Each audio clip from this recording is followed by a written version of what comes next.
Hello YouTube family, स्वागत आहे तुमचं माझं नवीन एका ब्लॉगमध्ये। तर आजचा ब्लॉग थोडासा खास असणार आहे, कारण बऱ्याच दिवसापासून मला ना प्रश्न येत होते की ताई तू ज्या रेसिपीज करते ना त्यामध्ये कोणते कोणते मसाले यूज करते ते आम्हाला सांग। आता बाकीचे जे धना पावडर, जिरा पावडर, आपले बेसिकचे मसाले असतात ते तर मी तुमच्यासोबत शेअर करते, आणि मी आणखी एक चटणी वापरते, ती म्हणजे आपलं साठवणीची चटणी असते आणि नेहमी मला ती मम्मी बनवून देते।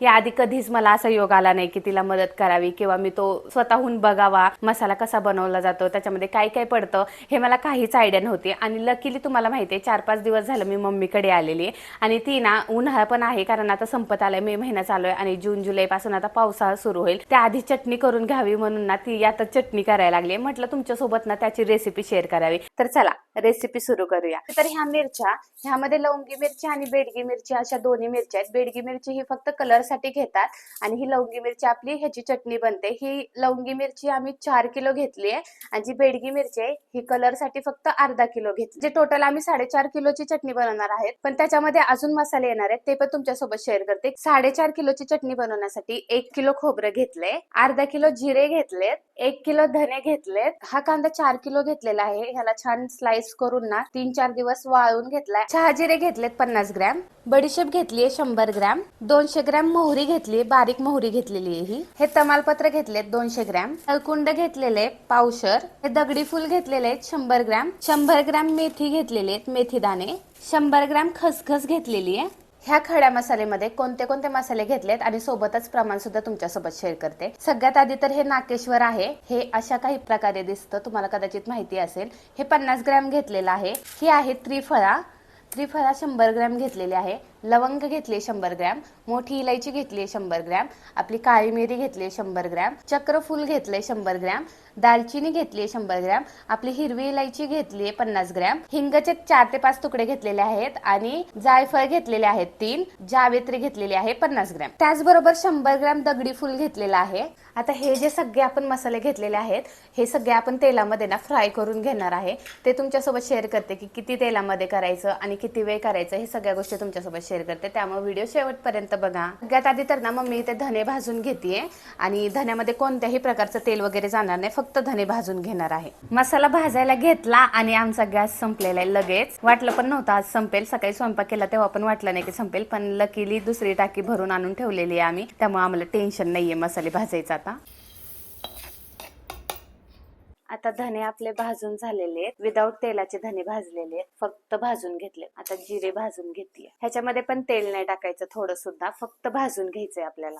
आपण सगळे मसाले जे भाजणार आहोत ना ते लो टू मीडियम फ्लेम वरतीच भाजायचे आहेत, कोणतेही मसाले जाळायचे नाही। आपण ना आता एक एक करून ना सगळे मसाले भाजून घेतोय, आणि कोणते मसाल्यांमध्ये तेल टाकायचं आणि कोणत्या मसाल्यांमध्ये नाही टाकायचं हे डिटेल व्हिडिओ मध्ये मी तुम्हाला सांगणार आहे, त्यामुळे व्हिडिओ कंटिन्यू करा आणि शेवटपर्यंत बघा। आता आपण जिरे भाजायला घेतलेत, जिऱ्यामध्ये सुद्धा अजिबात तेलाचा 1 चमचाही टाकलेला नाहीये आपण, कारण जिरे फक्त भाजून घ्यायचे, ते जाळायचे नाहीयेत, फक्त आपल्याला गरम करून घ्यायचे, ते व्यवस्थित सुगंध सुटेपर्यंत भाजायचे आपल्याला। आता आपले जिरे भाजून झालेले आहेत, मोहरी सुद्धा आपल्याला भाजून घ्यायची आहेत, कारण मोहरीचा कच्चापणा जावं म्हणून, आणि तडतड करेपर्यंतच ती भाजून घ्यायची, तिलाही जास्त जाळायचं नाहीये, नाहीतर कडवटपणा येईल आपल्या चटणीला।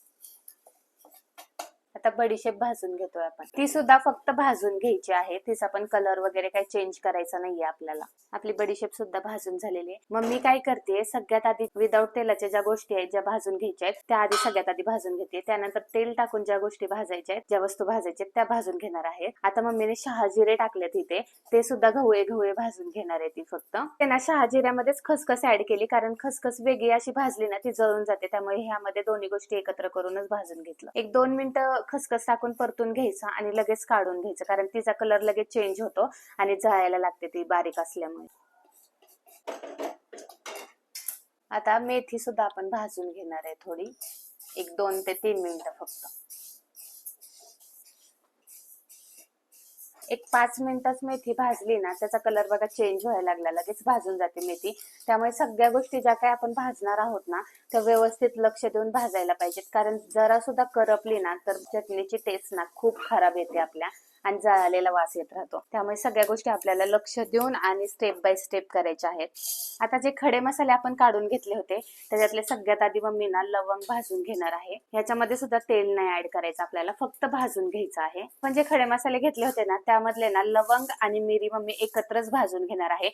आता लवंग आणि मिरी मध्येच ना मम्मी नाकेश्वर सुद्धा ऍड करते, कारण ते थोडंच आहे. वेगळं असं जर का भाजायला गेलो असतं तर ते जळून गेलं असतं, त्यामुळे ह्यामध्येच एकत्र करून ती भाजून घेतली. ह्या तिन्ही गोष्टी आता व्यवस्थित आपण भाजून घेतलेल्या आहेत आणि छान असा आता त्याचा स्मेल सुटलाय. आता लगेच आपण चक्रफूल पण भाजून घेणार आहोत. ते पण एक 5 ते 7 मिनिटं भाजायचंय.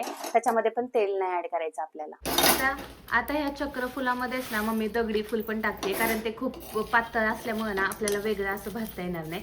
ह्याच्यामध्येच असं घवळं भाजून घ्यायचं फक्त, त्याला पण करपवायचं नाहीये. एक 30 ते 40 सेकंद फक्त आपल्याला ते भाजून घ्यायचं आणि लगेच काढायचं. आता खड्या मसाल्यामध्ये ना त्रिफळा, मोठी विलायची, जायफळ, हिंगचे तुकडे, जावेत्री, आपली हिरवी इलायची आणि दालचिनी, ह्या सगळ्या गोष्टी जे उरलेल्या आहेत हे सगळं आपण ना तेलामध्ये फ्राय करणार आहे. तेल म्हणजे पूर्ण जास्त तेल टाकून असं नाही, फक्त थोडंसं आपलं 1 टीस्पून वगैरे टाकून तेल एवढंच भाजायचंय, एक्स्ट्राचं तेल नाही टाकायचं ह्याच्यामध्ये. आता हे जे जायफळ आहेत हे डायरेक्टली आपण काही फ्राय करू शकत नाही, त्यामुळे ह्यांना ना फोडून घ्यायचं आहे आपल्याला.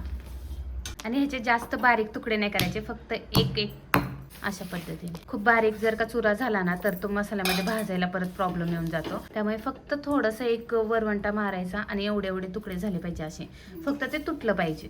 दगडी फूल आणि चक्री फूल दोन्ही फुलं आपली भाजून झालेली आहेत छानपैकी अशी सुंदर. आता तेलामध्ये ज्या वस्तू फ्राय करायच्या आहेत ते मम्मी भाजणार आहे आणि तुम्ही बघू शकता किती कमी प्रमाणात तेल ऍड केलेले इथे. आणि सगळ्यात आधी ना मम्मी इथे त्रिफळा भाजून घेते. हे पण एक सगळ्या ज्या वस्तू आहेत ना, जे खडे मसाले आहेत ना, ते फक्त एक 5 ते 7 मिनिटच भाजून घ्यायचे. आता हे जे हळकुंड पण आहेत ना, हे डायरेक्ट जर का तेलामध्ये टाकले आपण तर हे ना फुगतात आणि अंगावर उडू शकतात, त्यामुळे ना फक्त ह्यांना उकळीमध्ये टाकून ना अशा पद्धतीने फोडून घ्यायचे, फक्त तुकडे करून घ्यायचेत आपल्याला. हे अशा काही पद्धतीने तुकडे करायचे, कारण ते तेलामध्ये ऍड केल्यानंतर फुगून फुटू नये म्हणून.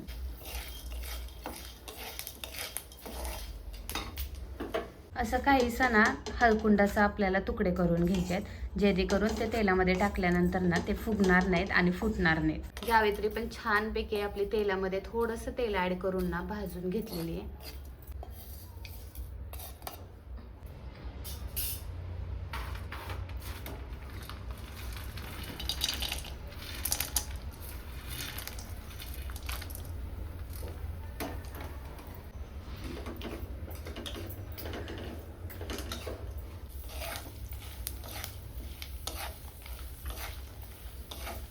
मोठी विलायची भाजली ना अशी फुलते आणि साईज मध्ये थोडीशी मोठी होते.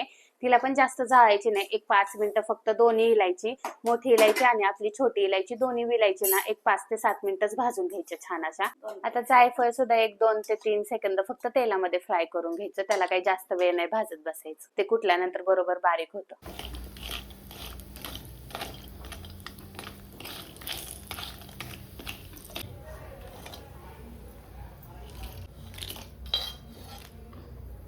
आता ना मम्मी हिंग भाजून घेते. हे हिंगाचे खडे आहेत, आपल्याला पावडर नाही यूज करायची, कारण ते भाजता येणार नाही पावडर आपल्याला. आणि हिंग ना भाजूनच आपल्या चटणीमध्ये ऍड करायचं असतं. आता ते भाजायला लागलं की ना हिंग फुलतं आणि फुटतं, त्यामुळे ना भाजताना काळजी घ्या. गॅस बारीक कर, नाहीतर फुटन अंगावर. आता हिंग व्यवस्थित भाजले का नाही ते कसं ओळखायचं? आता हिंगाचे खडे जे असतात ना छान असे भाजले ना ते असे वजनाला हलके होतात, म्हणजे आपल्याला जाणवतं ते हलवताना की हलके झालेत, तेव्हा समजायचं की आपलं हिंग ना छान असं भाजलेलं आहे. आता आपल्याला ह्याच्यामध्ये ना हळकुंड भाजायचंय, त्यामुळे तेल थोडंसं जास्त ऍड केलेलं आहे, कारण हळकुंड भाजायला तेल जास्त लागतं आणि थोडा जास्त वेळ आपल्याला हळकुंड भाजून घ्यायचंय, जोपर्यंत ते फुलत नाही तोपर्यंत. हळकुंड भाजून घेणार आहोत थोडे थोडे टाकून, कारण सगळेच एकत्र टाकले ना तर ते व्यवस्थित भाजले जात नाहीत दोन्ही साईडनी, त्यामुळे थोडे थोडे ऍड करून ना हळकुंड छान असे भाजून घ्यायचे. असे फोडल्यानंतर एक फायदा होतो की हळकुंड आतून पण छान भाजतं आणि त्यातल्या त्यात ते फुगून ना फुटत सुद्धा नाही, म्हणजे आपल्याला काही इजा सुद्धा होणार नाही. त्यामुळे ना हळकुंड भाजताना नक्की काळजी घ्या. मसाले सगळेच भाजताना काळजी घ्या. आता हळकुंड पण व्यवस्थित भाजले ना ते सुद्धा वजनाला हलके होतात, असे हलके फुलके दिसायला लागतात, तेव्हा ते काढून घ्यायचे आपण. हे बघा, हळकुंड भाजल्यानंतर असं काहीसं दिसतं आणि ते ना आपल्या साईज पेक्षा डबल होतं. त्याची साईज अशी अशी होते आणि अशा पद्धतीने दिसायला लागतं ते. आता खोबरं भाजायला काही जास्त तेल नाही लागत, त्यामुळे खूप कमी तेल कढईमध्ये ठेवलेलं आहे मम्मीने. खोबऱ्याचे जे तुकडे करून घेतलेले आहेत आपण कट करून पातळ पातळ, ते भाजून घ्यायचे छान असे. खोबरं पण एक मीडियम टू लो फ्लेम वरती एक 5 ते 7 मिनिटं भाजायचं खमंग होईपर्यंत. त्याचा कलर फक्त असा ब्राऊन झाला पाहिजे, ते जळालं नाही पाहिजे, कारण खोबरं जळाल्यानंतर त्याचा स्मेल खूप खराब येतो आणि खोबरं जास्त भाजल्यानंतर ना चटणी अशी खवट खवट लागते खायला. हे अशा पद्धतीने ना बारीक गॅसवर आपल्याला खमंग असं ना खोबरं भाजून घ्यायचंय.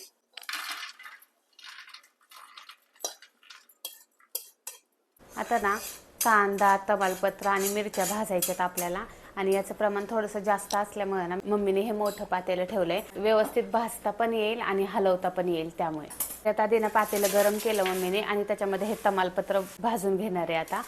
आता तमालपत्र पण आपल्याला काळं करायचं नाही, फक्त गरम करून घ्यायचंय, जेणेकरून ते असं तोडलं ना पटकन तुटेल एवढंच. यामध्ये ना मम्मीने थोडंसं 2 टीस्पून एवढं ना तेल टाकलेलं आहे.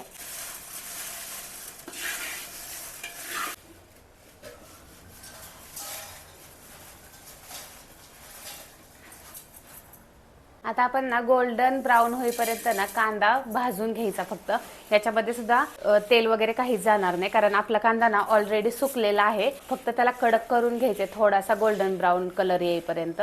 जर का तुम्ही कांदा सुकवला नसेल आणि लगेच कापून लगेच जर का तुम्ही भाजणार असाल, तेव्हा ना कांदा आपण बरिस्ता कसा बनवतो त्या पद्धतीने तळून घ्यायचा आणि थंड करून ना तो कडक होतो. पण त्याच्यामध्ये पण ना तेल जास्त नाही राहिलं पाहिजे, अशा पद्धतीने तो व्यवस्थित तळून घ्यायचा. तळल्यानंतर ना टिश्यू पेपरवर वगैरे टाकलं ना की ते व्यवस्थित त्याच्यातलं तेल सगळं निघून जातं. हा अशा पद्धतीने सगळा कांदा भाजून घेतलाय.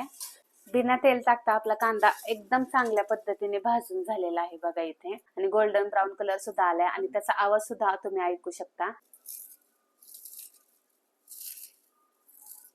बघा किती सुंदर आवाज येतो आणि एकदम कडक झालेला आहे.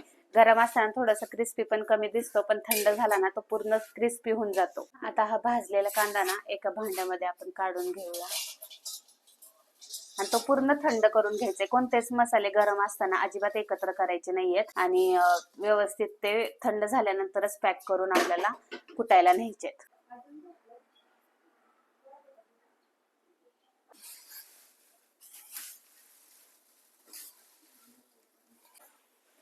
थोडस तेल ऍड केलंय मम्मीने ह्याच्यामध्ये, एक 2 टीस्पून, आणि लो टू मीडियम फ्लेम वरतीच आपल्याला हे भाजून घ्यायचंय.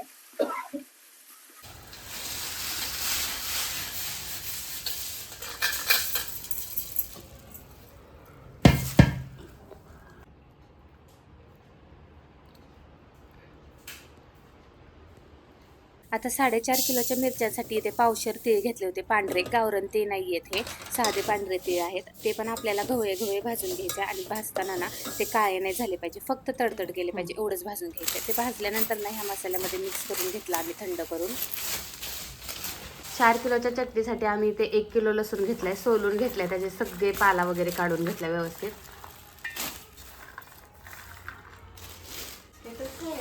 हे अशा पद्धतीने आम्ही पिशव्या भरून घेतलेत. आता काल आम्हाला मसाले भाजता भाजता खूप लेट झालं होतं, त्यामुळे काल काय आम्हाला जाता आलं नाही. त्याच्यामुळे म्हटलं आज जाऊया, आणि आज दुपारपर्यंत तर कामच चालू होतं, लसूण वगैरे सोलायचं अजून बाकीच होतं. त्याच्यामुळे आम्ही संध्याकाळी 4-4:30ला चाललोय. आता तिथे मिरची कांडत केंद्रामध्ये आल्यानंतर 1-2 तासानंतर आमचा नंबर आला आणि आम्ही मिरची कुठून आणली. आता डंकावरून कुठून आणताना आम्ही ती प्लास्टिकच्या पिशवीमध्येच भरून आणली होती, आणि त्यातल्या त्यात ती गरम असल्यामुळे ना त्याच्यामध्ये ढिकळे होतात. त्यामुळे मोठ्या पातेल्यामध्ये काढून ते एकजीव करून आता स्टोअर करून ठेवायचे आहे. आता तुम्हाला सांगते, 4.5 किलो मिरच्या घेतल्या होत्या, 4 किलो आपलं खडे मसाल्याचा मसाला होता आणि 1 किलो मीठ गेलं, म्हणजे टोटल 9.5 किलोची चटणी झाली आपली. आणि वर्षभरासाठी आता ही स्टोअर करून ठेवायची, वर्षभर आरामात पुरते ही. व्हिडिओ कसा वाटला कमेंट सेक्शनमध्ये नक्की सांगा, आणि लाईक, शेअर आणि सबस्क्राईब करायला विसरू नका. बाय.